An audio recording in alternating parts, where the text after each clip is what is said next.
You know, the best way to be the best you can be at anything that you do is to go find out the research for yourself.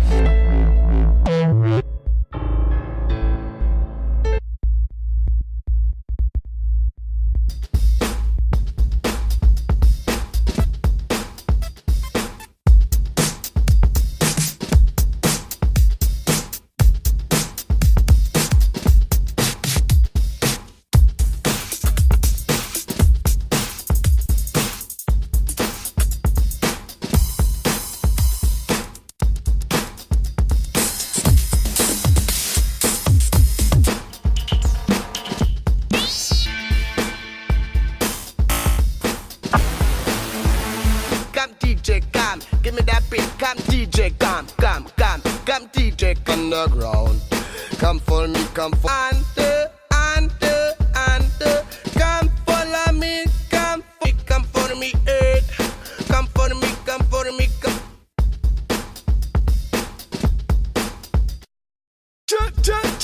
Step. I told you once, and I'll tell you twice. The way I feel, here's my advice. I told you once, and I'll tell you twice. The way I feel, here's my advice.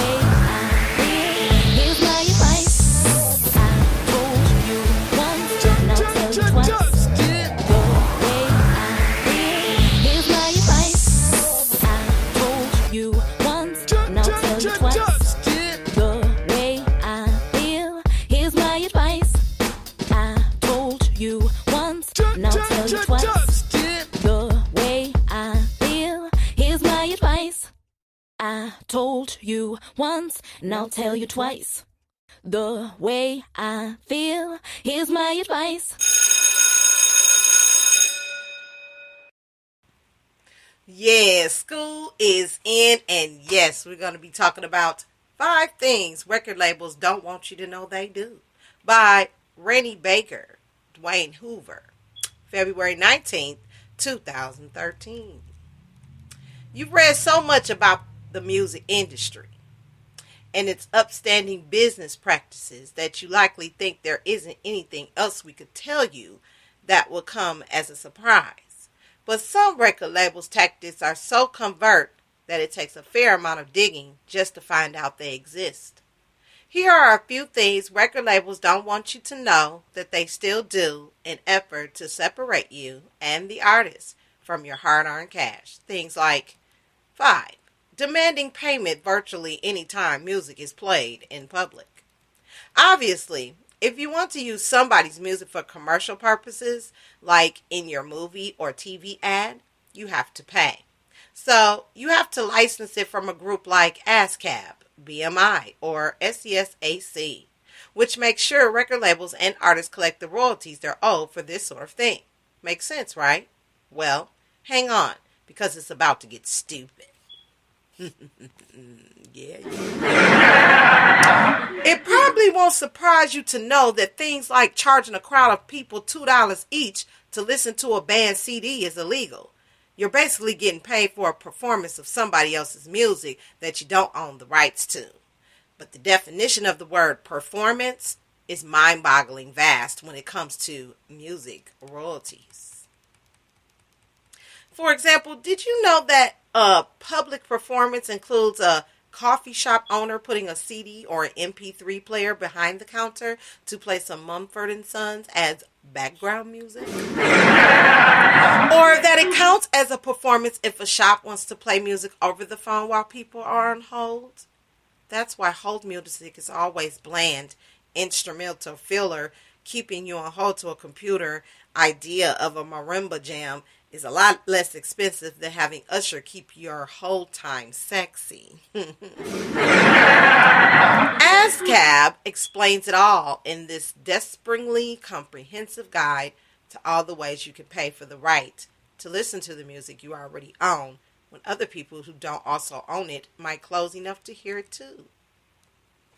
They even take out the time to lecture you for not considering the artist, who might be getting shafted out of their 0.4% royalty when you choose to dance to Wonderful Tonight at your wedding reception without asking Clapton first.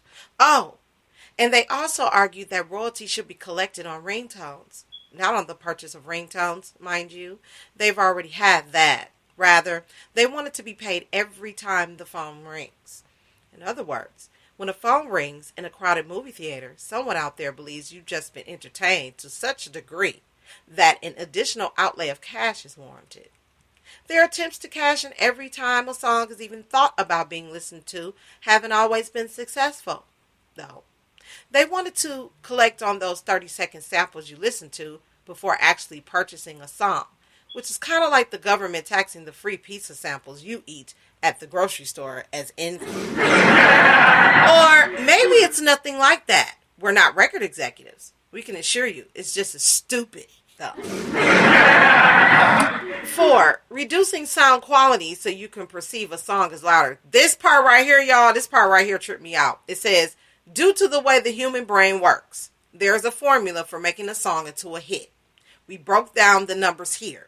And one of the most important elements for the last few decades has been loudness. But wait a second. How can record companies determine how loud a song is when we're the ones with our hands on the volume knob? It has to do with how the track is engineered. The trend started as far back as the days of jukeboxes, when producers noted that certain tracks got better reactions than others, and a lot of it came down to how loud the song was perceived to be when it started playing. Over the years, through science that produces screenshots like this. You can check that out on YouTube. It was discovered that you could use a technique called dynamic range compression to amplify the quieter parts of the melody to match the louder tracks like drums and bass.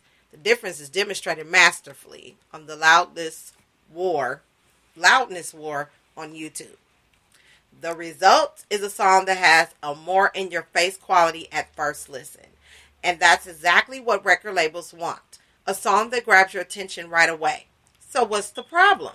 Well, it's sort of ruining the music. See, there used to be limits to how horribly you can mangle the dynamics of a song when analog equipment was the only way to record. But digital technology did away with that. And now record labels are free to blast your eardrums with all the unnecessary noise they think you can handle. In many cases, classic albums from the analog days were taken back into the studio, ruined, and then marked as digitally remastered. That's how we found ourselves staring down the business end of the loudness war. The music industry attempt to address the growing prevalence of messy earbud headphones, turning every song up to 11. And the thing is, most of you didn't even know this was happening until now.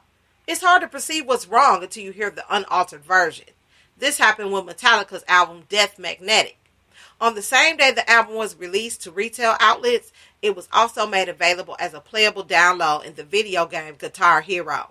It didn't take especially attentive fans long enough to notice that the non-game album sounds like a complete ass when compared to the Guitar Hero version. Why? Because the latter hadn't had its levels pegged to eliminate all range. Fans started an online petition to force the band to remaster the album, and Lars Ulrich responded exactly in the manner you expect the guy who destroyed Napster to reply. The worst part about all of this is that it's more than just a matter of taste. Excuse me, guys. It's more than just a matter of taste. Your booty may curve the beat, but your brain and ears need dynamics and sound diversity to keep engaged.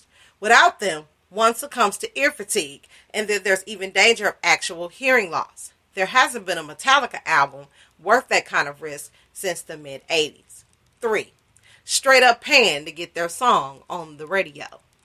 Hey, do you remember when, for a brief period of time, Limp Bizkit was the biggest band in the world? Ever wonder how the whole thing happened? You may have heard of payola before.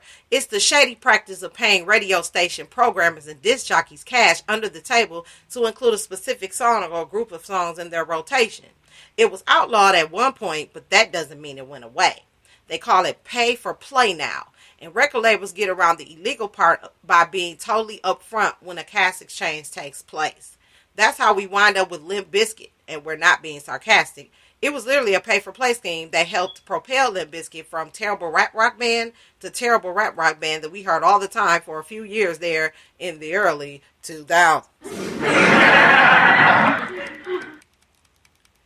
In a perfectly legal deal between Flip Interscope Records and Portland, Oregon's KUFO-FM, Limp Bizkit's early single Counterfeit, which is presumably about Fred Durst's degree from Rap College, was played 50 times on the station over the span of 5 weeks in exchange for $5,000 from the label. They were able to get away with this skirting of payola laws by simply adding a blurb that said, "Brought to you by Flip Interscope" at the beginning of the song. And now, get ready for the douchiest quote you'll read for at least a few more sentences. Quote, "Pay for play is the idea that all the subtle quid pro quo that was going on in the past bubbles to the surface and becomes a line item in people's budgets." Translation.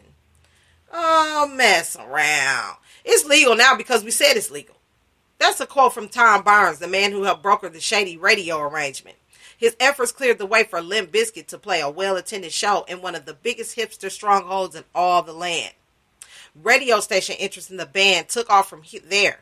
So fast forward to right now, and chocolate starfish and the hot dog flavored water is something you wish you hadn't just been reminded of. 2, manipulating the charts to make a song look like a hit. This is also tripped out, y'all. Believe it or not, the Hot 100 part of Billboard charts used to be compiled by calling up record stores and asking them how many of each album they sold. Needless to say, Abounded in 1991 saw tracks in the Hot 100, Paul Abdul's The Promise of a New Day and Roxette's Fading Like a Flower, that held much higher places than their Nielsen monitor sales and airplay figures would justify. To try to clean up such blatant BS, a point-of-sale tracking system called SoundScan was implemented. But time and time again, even though SoundScan had been thwarted using sometimes shockingly low-tech techniques like having clerks scan sales more than once. See, they are actually sleazy consultants that work with labels to figure out ways to alter sales figures and get the free publicity that comes up with placing high on the charts, giving out free and discount copies, focusing on independent stores that weigh more heavily in the system, and even switching barcodes on products. Wow. It's been claimed that such techniques can nudge a single as many as 10 spots on the Billboard chart, which could be just the boost a track needs to hit the top 10. One classic technique that's used to make album sales seem more impressive than they are is to put out a double or sometimes even a triple album and price it like a single disc. Why? Well, for RIAA certification and record sales purposes, double albums count as 2 sales, no matter the price. This exact ploy was used on country sensation Shania Twain's 4th studio album, Up.